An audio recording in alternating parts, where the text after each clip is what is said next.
Justo se cortó ahí cuando estaba Elis respondiendo. Eh, Vamos a esperar a que se sume. Ale, ¿vos querés no sé si tenés alguna duda o algo más? Estás en mute, ¿eh? No te escucho, perdón. Estás, sí, mute. Es que claro, esto mutea. Ahí está. Ahí va. Sí. No, la verdad que los textos son muy claros, contrarios a los de la semana pasada que tenían algunos conceptos filosóficos que no entendía muy bien. Estos fueron bastante claros. Eh, y sí, no tuve problemas para entenderlos. Si es a eso Perfecto. a lo que te referís. Sí, si había alguna otra duda concreta. Elis, justo se te cortó cuando estabas en tu comentario, que además me parecía que estaba muy bueno. Entonces, te pediría si retomás, porque te quedaste justo a la mitad y estaba re bueno lo que estaba No diciendo. había terminado, solo que sí, esto me pareció como, sí, un poco, no sé, que siempre relaciona todo con el liberalismo y que trata que todo funcione con esta teoría. Y sí. ¿Se acuerdan que la clase pasada nosotros discutíamos un poco sobre esta idea de universalidad, ¿no? O del universalismo moral? Eh, y una de las cosas que nosotros decíamos era que, eh, o sea, que las visiones universalistas, sobre todo desde esta crítica que hacía Seila Benhabib, parten del supuesto de que los principios morales que defienden son los principios correctos y objetivos que deben de aplicarse y funcionar para todas las culturas. Y eso es un problema cuando nosotros queremos partir desde la idea de diálogo, porque nos lleva a un lugar que sería más o menos el siguiente. Si, si lo correcto, o sea, si lo moralmente correcto, si lo que está bien es aquello que yo tengo dentro de mi set de valores, eso significa que todo lo que quede por fuera de ese set de valores está mal, ¿sí? Entonces, si aquellas cosas que están dentro de mi set de valores son las cosas que están justificadas o que son aceptables universalmente para todas las culturas, en todos los lugares, lo que significa es que entonces las culturas que no lo compartan o que no lo tengan están equivocadas, ¿sí? Y eso para un diálogo es complicado, porque digamos que el punto de partida, o sea, que si tomamos eso como punto de partida, aquello que no va a ser posible es efectivamente lo que Boaventura señala de decir, ok, somos culturas incompletas, o nuestro set de principios es incompleto, entonces escuchemos a los demás. La idea de esta de hermenéutica diatópica es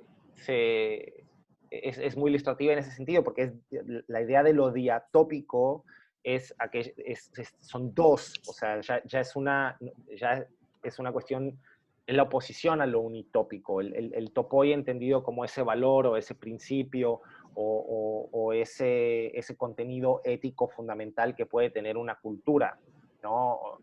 Por ejemplo, lo que veíamos que en Ecuador se pone en el centro mucho y era una de las cosas que se reivindicaba mucho como el buen vivir, ¿no? O sea, ¿qué significa ese valor? ¿Qué significa ese topoi de, eh, de, de, de conocimiento ético y cómo se manifiesta, ¿no? ¿Qué significa para una cultura y entonces cómo lo articulás cuando lo pones en diálogo con otras culturas y hasta dónde llega, ¿no? Si para mí, volviendo a Kimlicka, esa idea de buen vivir no se acomoda con mi set de principios y valores que son universales, muy probablemente la respuesta de por qué no se acomoda es porque esté mal. ¿Sí? Es porque la visión de ese principio sea equivocada. ¿Sí? Es porque hablar de la Pachamama o de los derechos de la tierra o los derechos de la naturaleza sea una boludez, ¿no? O sea, la limitación de pensar que nuestra visión es universal en ese sentido nos puede llevar a eso. No digo que siempre nos lleve a eso, pero sí hay un riesgo, que es lo que creo que Liz señalaba un poco del texto de Kymlicka, de que, bueno, efectivamente pareciera sesgado por una visión muy marcada de hasta dónde se puede y hasta dónde no. Y si se fijan, en muy pocos lugares se incorpora la voz de, digamos, de los pueblos y las comunidades indígenas. Hay un punto de vista muy de observador, de decir, esto es así, y muy poco la perspectiva del participante. Que, por ejemplo, el texto de Catherine Walsh y el texto de Boaventura se incorporan mucho, ¿no? Entonces eso ya nos dice bastante del tipo de ejercicio metodológico que está intentando hacer un autor y de cuáles pueden ser las limitaciones de un texto, como nos decía Elis, ¿no? Yo también siento que la visión de Kymlicka no incorpora esa otredad como un sujeto político, lo ve como un problema académico, lo ve como parte de una problemática ética, ¿sí? O sea, lo ve como un problema filosófico. Y mirar la otredad como un problema filosófico y no como un problema dialógico o como un problema que metodológicamente se deba transitar a través del diálogo, para mí es un poco un problema o una crítica que se le podría hacer, ¿no? Más allá de que a quienes nos parezca un problema estemos en lo correcto o no.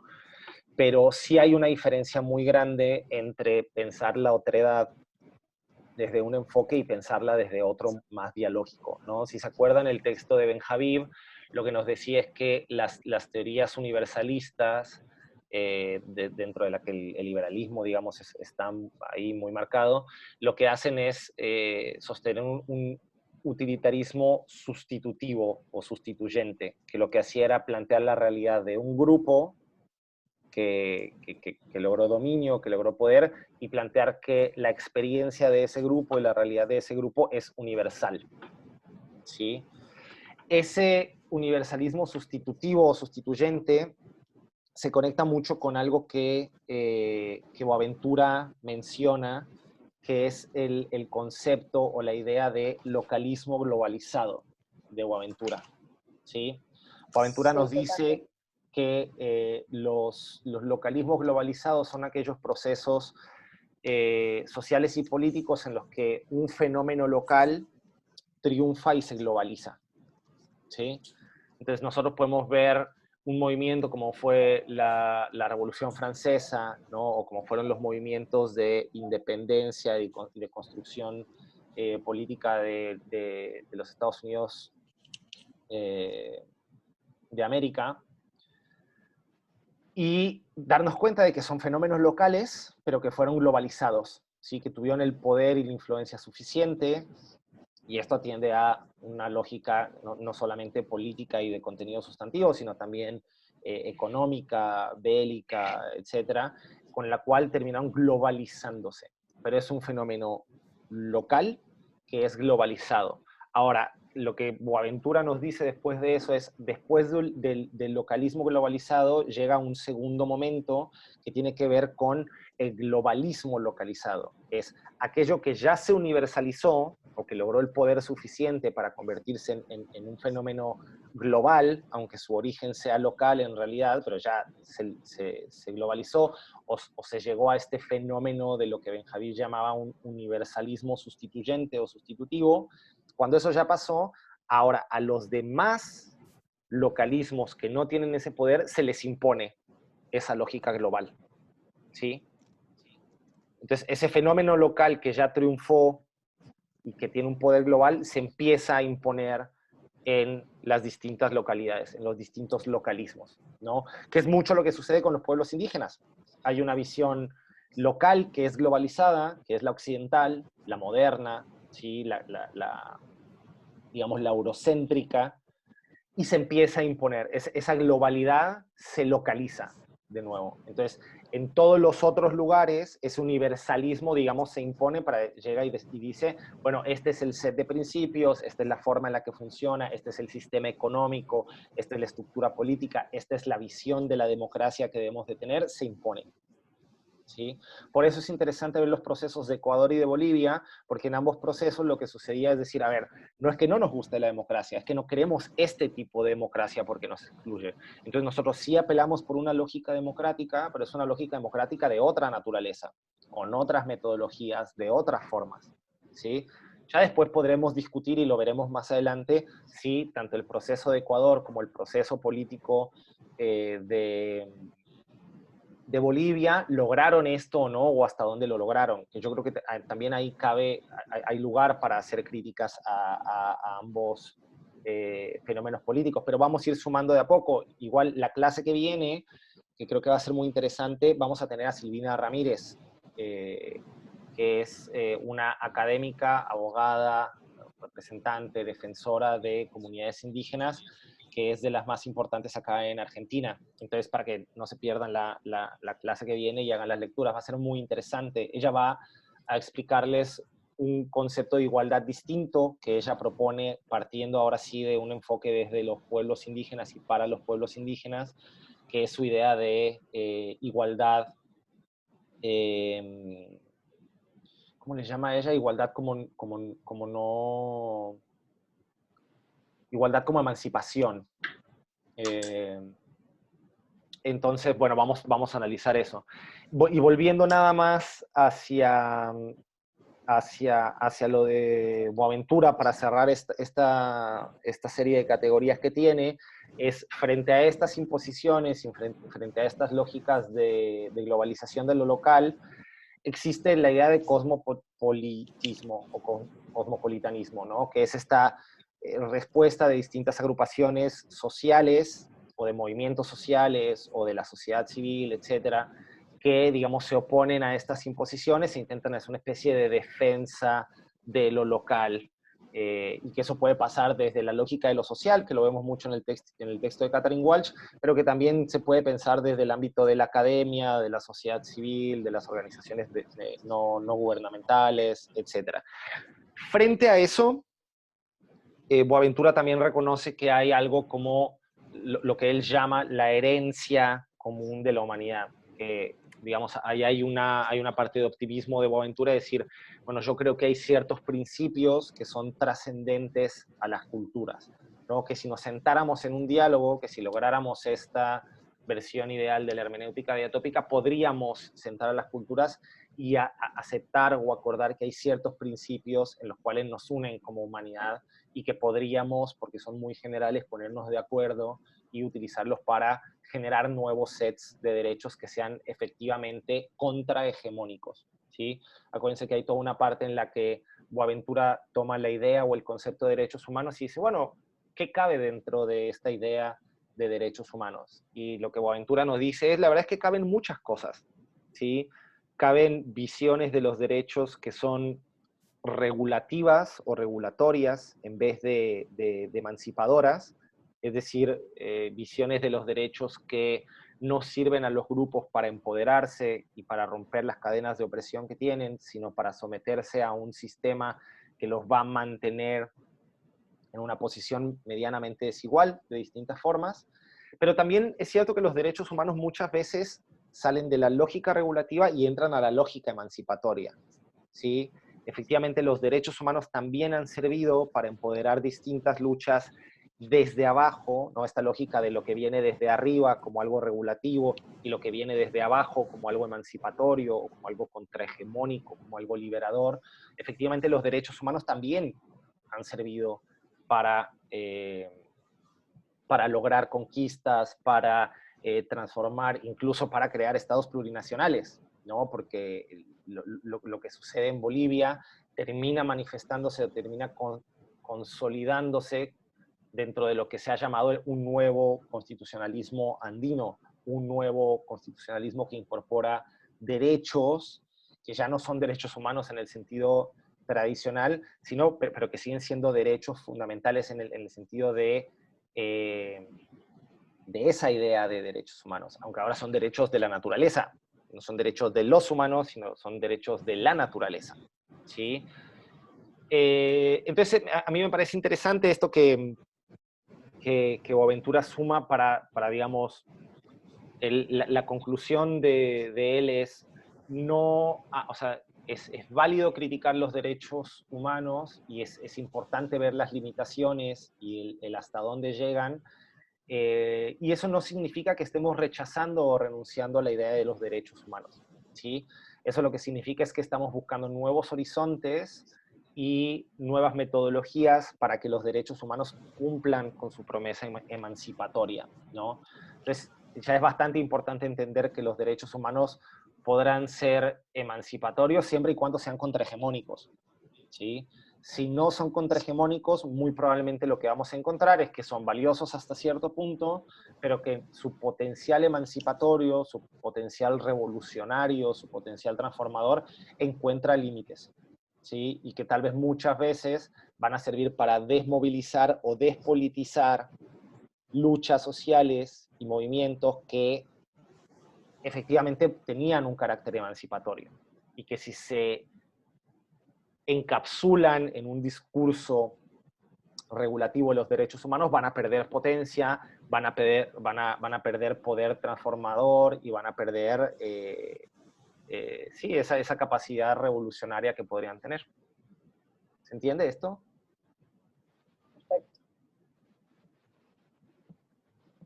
¿Algún otro comentario, otra duda?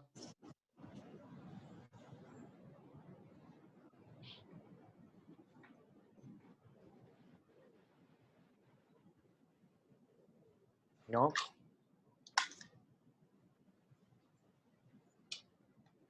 Bueno, la clase que viene es cuando vamos a estar con Silvina Ramírez y que de verdad aprovechen esa clase, intenten hacer los textos.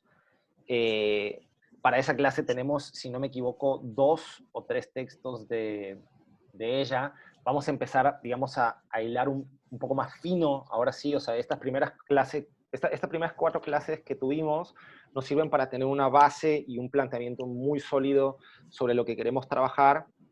Y las 4 clases siguientes lo que vamos a empezar a hacer es hilar más fino en las capas intermedias de estas cosas que hemos estado viendo y discutiendo para ver como cuáles son los problemas y ser críticos también hacia las visiones críticas del liberalismo, ¿sí?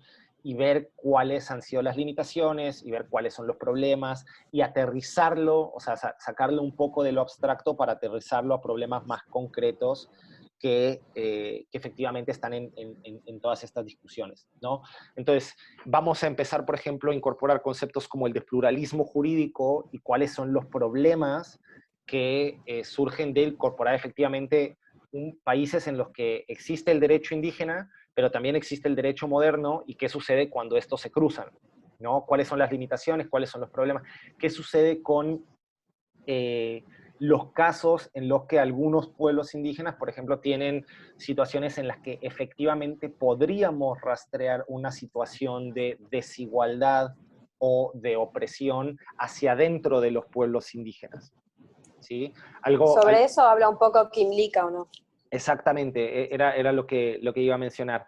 Quimlica, cuando habla de esta tensión entre las protecciones externas y las restricciones internas, a él lo que le preocupa mucho, que es una preocupación, creo yo, muy legítima y que está muy presente en el liberalismo, es qué es lo que sucede con las restricciones internas, ¿no? ¿Qué es lo que sucede cuando hacia adentro de los pueblos indígenas existen casos de desigualdad, de opresión, de violación de ciertos derechos, ¿no? Quimlica lo que nos dice es, nosotros tenemos que poner en el centro y como punta de lanza los derechos individuales y utilizarlos como restricciones internas a los grupos. Es decir, nosotros efectivamente queremos respetar los derechos colectivos o respetar algunos derechos colectivos, ¿no? Los que Quimlica reconoce, y aceptar cierta lógica comunitaria, pero siempre y cuando respete estas restricciones internas o siempre y cuando no se meta con los derechos individuales de las personas.